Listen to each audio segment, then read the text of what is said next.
Okay, perfect. All right. Well, we're gonna do intentional torts today. Yeah. Okay. So I'll share my screen.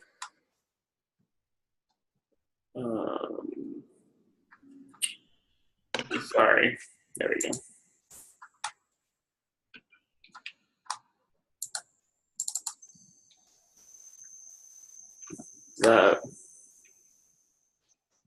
Cool. So you guys can see the template? Yep. Yes. Okay, perfect. So we got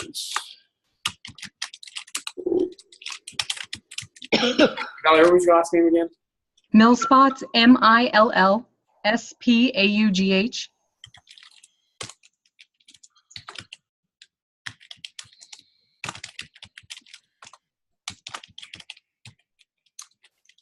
Is it like that, Jeremy? Jeremy. So just without that C. Yeah. And then it's Romrell.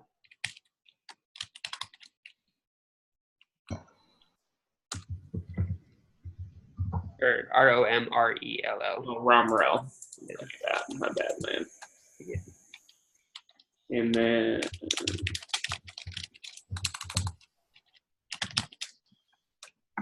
I don't know how to do a link to these recordings. So typically when you end the Zoom session, it should send you an email that'll send you the link. Okay, cool. All right, that's too easy. All right, so for our example, we're doing intentional torts. I think it'd be pretty easy just to, do like battery or, we can do assault, battery, false arrest, false imprisonment, intentional infliction of mental, emotional distress, invasion of privacy. I feel like we can do a pretty quick example of any of those. I thought we were supposed to find an article. That was for our example, right? Aren't we supposed to come up with our own example again, or do we just find another example?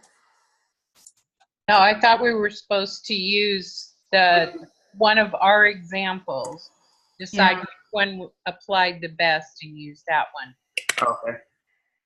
So I used, I'm a gymnastics judge, so I use the stuff that's going on with gymnastics now, intentional tort. There's, I use Michaela Maroney as the example, and she's suing Larry Nassar and USA Gymnastics because USA Gymnastics basically forced her to sign a non-disclosure agreement that kept her from talking about the sexual abuse that she suffered in exchange for some money. And she's now suing them for mental anguish or mental injury because she wasn't able to talk about what happened to her and maybe protect other girls. So that's the one I used.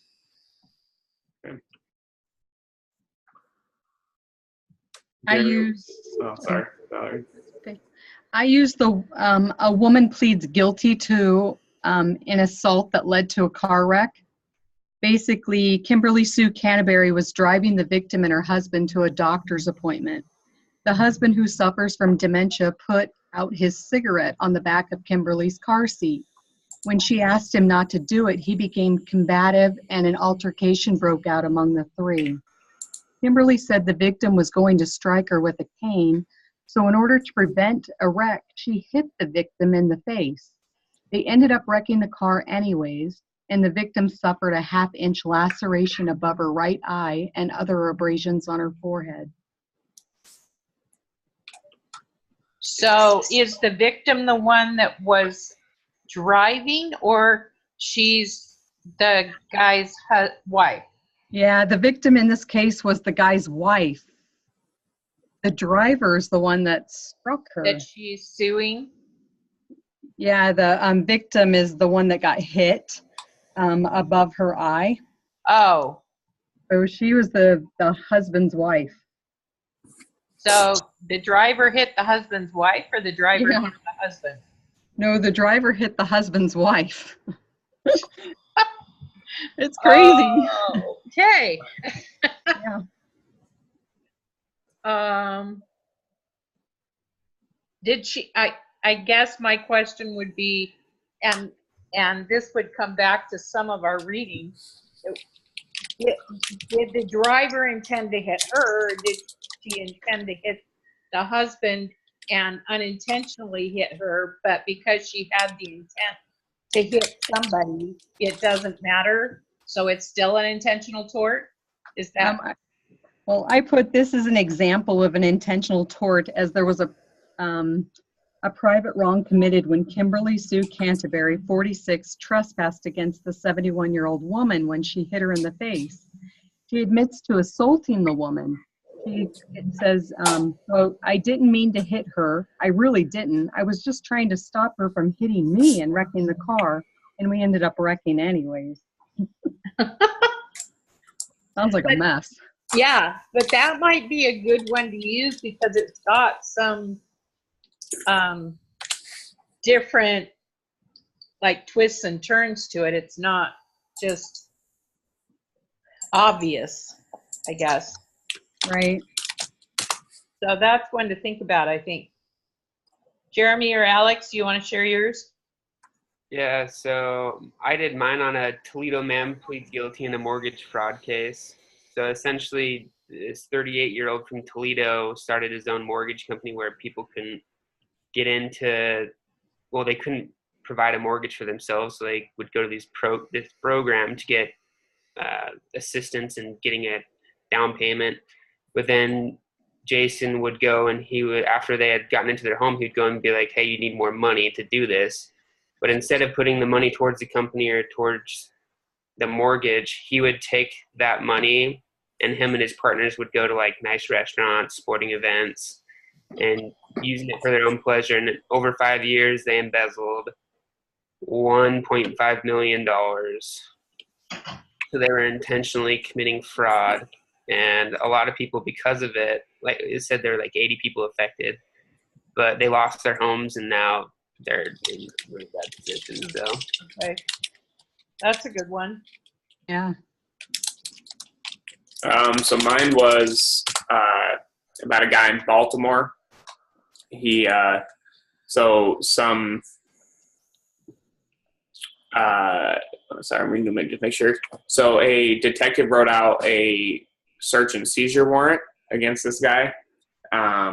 Judge signed off on it. They went, raided like 3 different locations, busted up his house, arrested him, kept him in jail for 2 years, 764 days.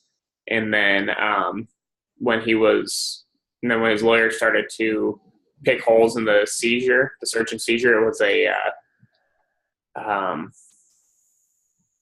like the warrant wasn't right or was messed up, so they so he sued the city for an intentional tort of false arrest and false imprisonment, and won. The city settled, I guess. So.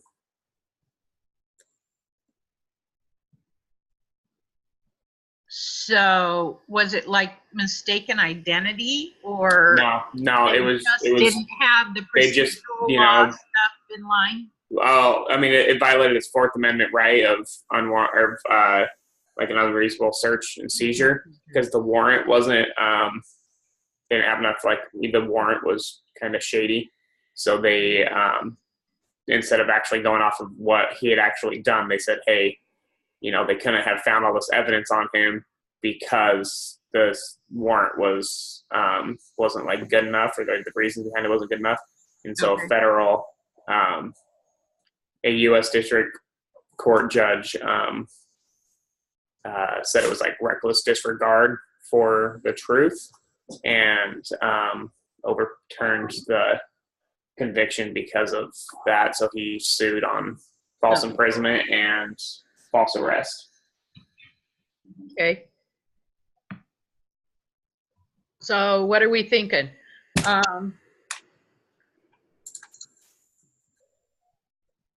do we want to get, I think now that, have you guys taken the quiz yet, the review quiz?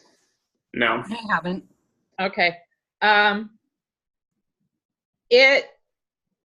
It was really interesting to take the quiz because some of the questions were, they were kind of non-specific, or, you know, when you got them in a situation where they were outside of the example, it was kind of, wasn't clear what the answer was. And it, like, even going back and reading the text, you still weren't quite sure what the right answer was supposed to be. So that gave me like an idea of how the questions should be framed so that they're easy to answer. Like if you've done your reading, you should be able to answer them with no problem. And there were a couple in there that I had to go back and look in the text and see if I could figure it out because they weren't really clear. So I want to make sure that we're, you know, we explain the, you know, what an intentional tort is. So we'd have to have a situation where there was an intent to harm physically or emotionally. And that's kind of, I don't know, Alex, I kind of wonder if you said he won that or they settled. The city settled in court because they knew that they were gonna. Yeah. They only settled for like $57,000 when he could have won millions on that from being in jail Yeah. for 2 years. So that makes me, that's the only thing about your example that kind of makes me go, I don't know if I want to use that one, because I think you would be kind of hard pressed to prove that there was an intent there to harm him. You know, I mean, putting a false arrest and false imprisonment is like, you know, is an intentional tort. We don't have to use it. I'm just saying it is an intentional yeah, no, tort. I know it's an intentional tort, but I'm just saying that I think for me, there would be a question there whether there was an intent or not. Did they follow the procedural rules?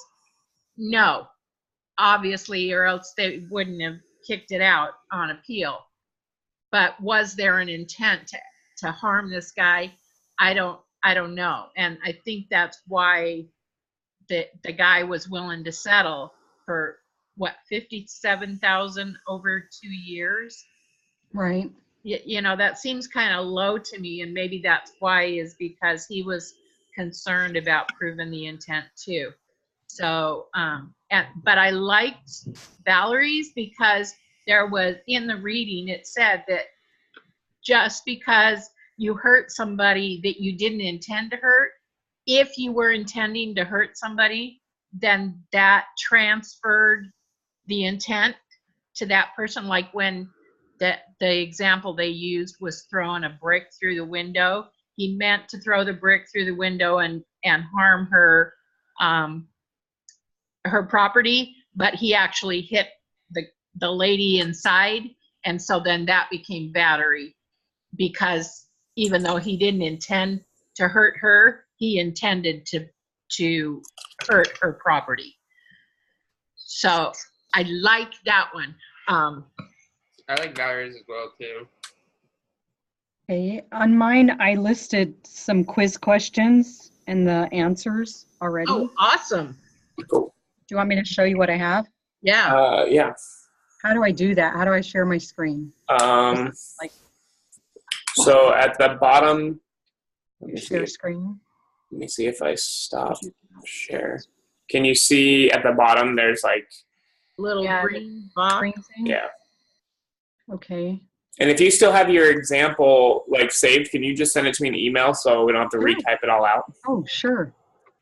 Let me. Or I guess if you have everything, it might be easier for me just to email you the link. Either way, it does not matter. Um, Let me do the share screen thing again, because I don't think you guys can see it, right? Yeah. No, we can see. I can see it. Okay. Maybe it's just me. I can't. I don't know. Okay. My quiz question, it says, is this an intentional tort or a case of self-defense? And the correct answer would be this is an intentional tort, as Kimberly Sue Canterbury admits to striking the victim in her face. And then the correct answer, feedback. This constitutes an intentional tort as the defendant's act hitting the victim in the face was expressly intended and resulted in harm, the half-inch laceration above the right eye of the victim. The victim in this case could prove causation, as she would not have incurred her laceration if the defendant hadn't struck her in the face. And then for a wrong answer, Valerie, you did all our work for us. Yeah.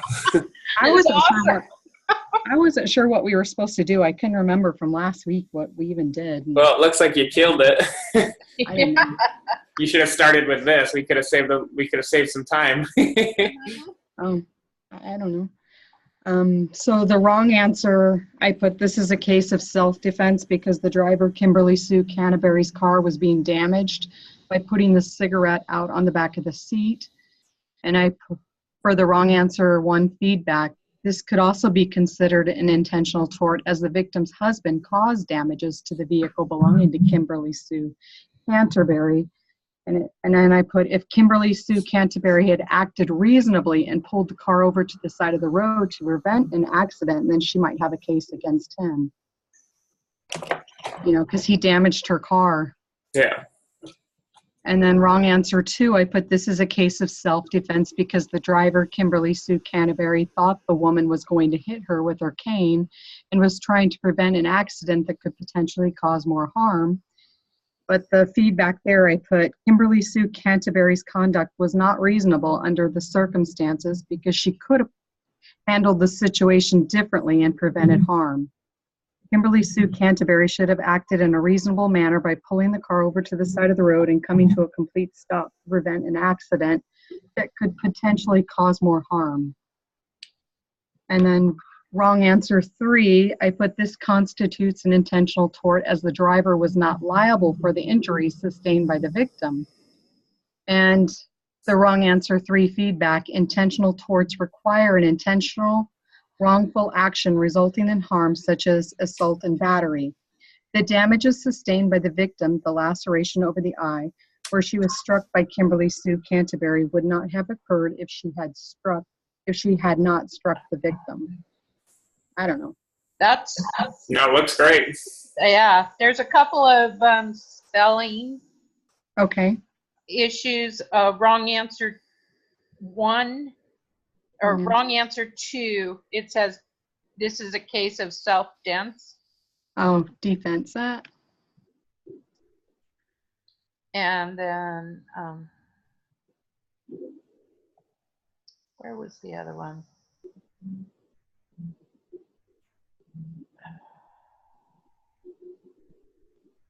Okay, well, that was the one that I thought I saw another one. It's not reasonable. Under the circumstances. Blah, blah, blah, blah. Okay, I can't find the other one right now. Those are so good, Valerie. Well, thank you. So, is there would anybody change anything about that? About the answers or the feedback? No, I think you killed it. Yeah, it sounded really good.